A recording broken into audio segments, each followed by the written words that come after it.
Welcome to my channel. Radhe Radhe. कैसे हैं आप सब? आई होप अच्छे ही होंगे।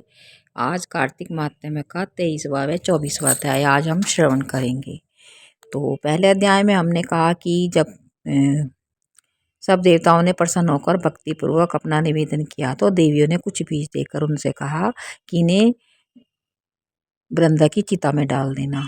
तो उसके बाद उस बीजों का क्या हुआ? नारद जी ने राजा पृथु से कहा, हे राजन, इसी कारण के उद्यापन में तुलसी की जड़ में भगवान विष्णु की पूजा की जाती है। तुलसी का मूल प्रदेश भगवान विष्णु को प्रसन्न करने वाला है। राजन, तुलसी का पौधा जिस घर में वर्तमान है वह घर तीर्थ स्वरूप है और उस घर में यम के दूत कभी नहीं आते। सब पापों का नाश करने वाला, अभिष्ट फल को देने वाला है। जो मनुष्य तुलसी का पौधा लगाता है वह यमराज को नहीं देखता। भगवती नर्मदा का दर्शन, गंगा स्नान व तुलसी के पौधे का संसर्ग, यह तीनों पुण्यप्रद है। तुलसी का पौधा लगाने से, सींचने से, दर्शन से और तुलसी को छूने से कामिक, वाचिक, मानसिक आदि संपूर्ण पाप नष्ट हो जाते हैं। जो प्राणी तुलसी के दल से भगवान शंकर का पूजन करते हैं वह पुनः गर्भ में नहीं जाते। निसंदेह वे जीवन मुक्त हो जाते हैं। तुलसी के दल में पुष्कर आदि समस्त तीर्थ, गंगा आदि संपूर्ण नदियाँ और विष्णु, पार्वती सब देवता निवास करते हैं। तुलसी के साथ यानी तुलसी के पास जो अपना प्राण विसर्जन करता है वह चाहे कितना बड़ा पापी क्यों ना हो, उसको यमराज नहीं देखते।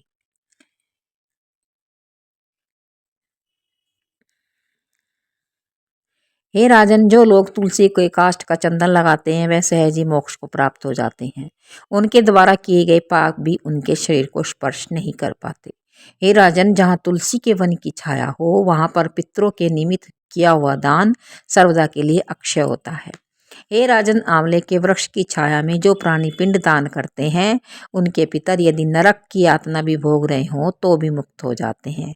सिर, हाथ, मुंह और देह में जो आंवले को धारण करते हैं उनका विष्णु रूप जानना चाहिए, यानी वे विष्णु रूप हो जाते हैं। आंवले के फल और तुलसी के दलों को पानी में मिलाकर जो प्राणी स्नान करते हैं उनको गंगा स्नान का फल मिलता है। जो मनुष्य आंवले के पत्तों और फलों से देवताओं का पूजन करते हैं उनको स्वर्ण मणि और मोतियों द्वारा पूजन का फल प्राप्त होता है।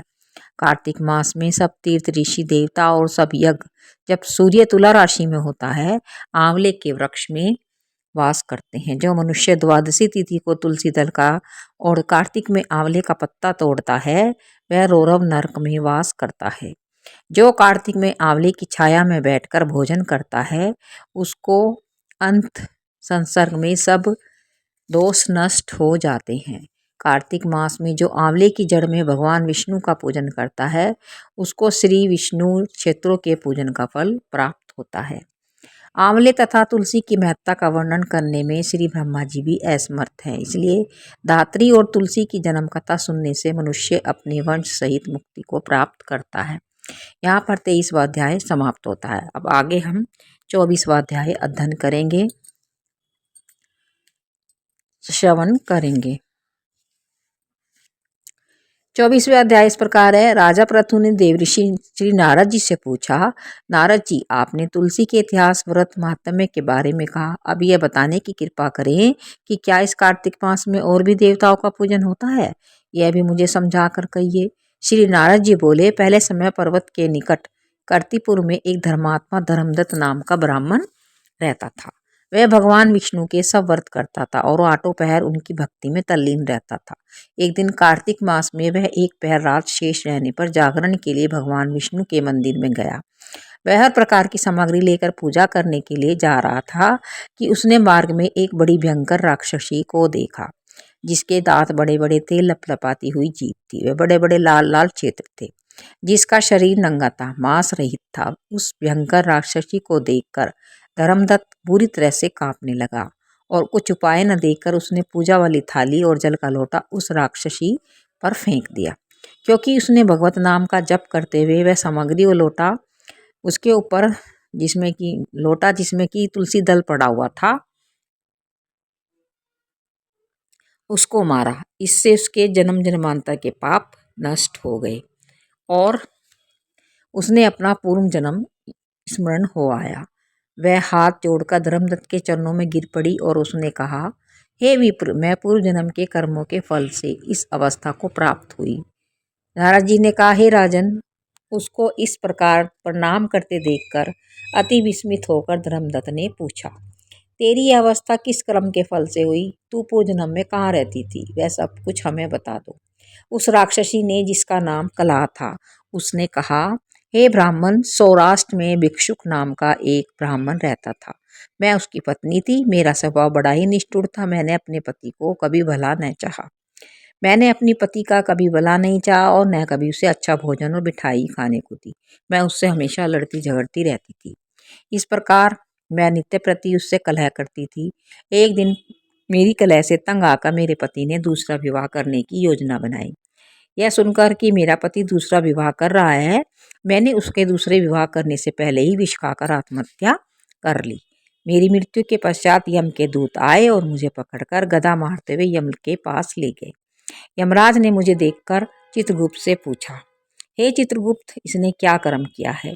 जो भी कर्म इसने किया है, अब उसको उनका फल भोगना होगा। चित्रगुप्त ने यमराज से कहा, इसने अपने जीवन में कोई अच्छा काम नहीं किया। यह सदा अपने पति को खराब भोजन देती थी और सदा अच्छा भोजन अपने आप खाती थी, इसलिए यह अब विष्ठा खाने वाली होगी। इसे सूकरी का जन्म दिया जाएगा। क्योंकि अकेला ही पाक के बर्तनों में भोजन करती थी, इसलिए यह अपने बच्चों को खाने वाली बिल्ली होगी। इसने चूंकि अपने पति पर क्रोध करके आत्मघात किया है, इसलिए यह प्रेत योनि में जाएगी। अब आप इसे अपने दूतों द्वारा मरुस्थान में भेज दीजिए। वहां पर वह बहुत दिनों तक प्रेत योनि में रहकर फिर वह पापिन अपने तीनों योनियों को भोग ले। हे विप्र, अतः मैं 500 वर्षों से प्रेत योनि में हूँ और भूख प्यास के कारण नित्य दुखी रहती थी कि एक दिन भूख से तंग आकर मैं एक वैश्य के शरीर में प्रविष्ट हो गई और उसके शरीर द्वारा मैं कृष्णा और वेणी के संगम पर इस देश में आ पहुंची। मैं उस वैश्य के शरीर में रहती थी कि एक दिन भगवान शंकर व विष्णु भगवान ने मुझको बलात् उसके शरीर से बाहर निकाल दिया। फिर मुझे आप दिखाई दिए। आपके लोटे में से तुलसी जल का एक छींटा मेरे ऊपर पड़ा, जिससे कि मेरे सब पाप नष्ट हो गए। हे द्विजोत्तम ब्राह्मण, अब आप मुझे यह बतलाइए कि आगे होने वाली 3 योनियों और इस प्रेत देह से मुझे मुक्ति कैसे मिलेगी। तब धर्मदत्त कला की बात सुनकर और उसके पिछले कर्मों और उसकी वर्तमान अवस्था को देखकर बड़ा दुखी हुआ और उसका दुख देखकर उसका चित्त पिघल गया। फिर उसने दुखित भाव से कहा। तो आगे की कहानी हम 25वें अध्याय में सुनेंगे, तो कि कला का क्या हुआ। तो इस कहानी से, इस अध्याय से हमें सीख मिलती है कि हमें कभी भी अपने घर में लड़ाई झगड़ा नहीं करना चाहिए, आपस में प्रेम से रहना चाहिए। और नारी तो सहन शक्ति का रूप होती है, तो हमें सहन शक्ति मतलब कुछ बातें हमें सहन करनी चाहिए, कुछ बातें हमें इग्नोर कर देनी चाहिए।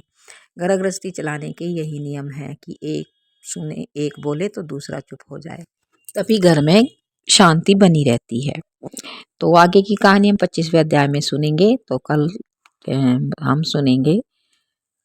इसलिए इस चैनल को लाइक और सब्सक्राइब करें, जिससे कि आपको मेरी वीडियो का नोटिफिकेशन मिलता रहे। तो कल है गोपाष्टमी, तो कल हम गाय की पूजा करेंगे। जैसे हम कार्तिक स्नान कर रहे हैं, तो सभी कार्तिक स्नान वालों को या घर में भी वैसे भी आप लोग गाय की सेवा कर सकते हैं, गाय की पूजा कर सकते हैं। और गाय को हमें हरा चारा और गुड़ खिलाना चाहिए। गाय को छोटी छोटी लोई भी बनाकर आप दे सकते हैं। गाय के लिए वस्त्र भी दान कर सकते हैं।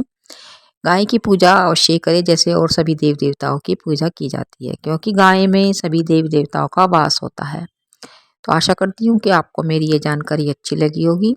और परसों है आंवला नवमी, तो हम आंवला नवमी की कथा सुनेंगे। तो चैनल को लाइक और सब्सक्राइब करें। राधे राधे, जय श्री कृष्ण। मिलते हैं नेक्स्ट वीडियो में। राधे राधे, जय श्री कृष्ण।